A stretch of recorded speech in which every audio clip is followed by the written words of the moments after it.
Chỉ cả sẽ đi lì buổi chiều sương ấy xuống như giết chiều có bền nhiều suy gan nhì mò con phà ngày gia ăn phun miền nhà cái si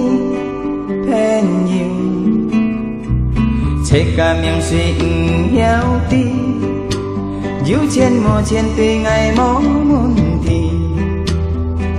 chung nhau bền yêu ấy thì ngày giết thiên quê nhì lại ân quê nhì bền nhiều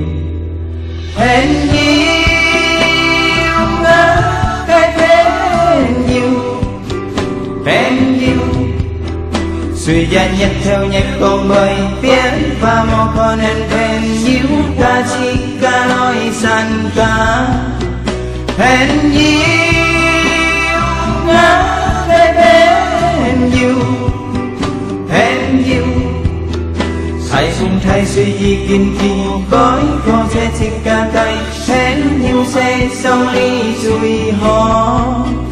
bền nhiều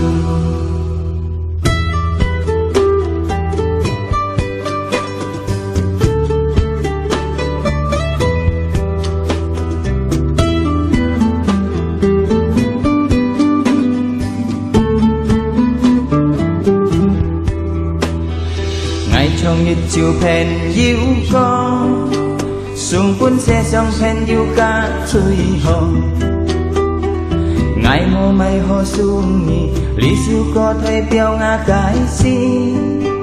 phèn yêu chế cả miệng suy héo đi yêu trên mùa trên tùy ngày mong thì chung nhau phèn yêu ấy thì ngày giết thiên quê nhì lại ân quê nhì phèn nhiều ngã cái phèn nhiều suy ra nhật theo nhật con bơi biến vào hoa nên phèn nhiều ca chỉ ca nói sàn ca phèn nhiều ngã cái phèn nhiều hãy dùng thay suy gì kinh kỳ gói có thể chỉ cả cây phèn nhiều sẽ xong đi suy họ phèn nhiều ngã cái phèn nhiều suy ra nhật theo nhật con bơi tiến và một con nên phèn nhiều ca chỉ ca lối sàn ca phèn nhiều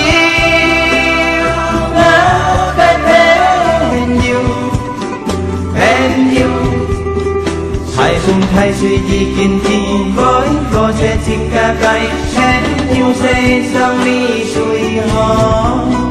phèn nhiều chế cả miệng suy héo đi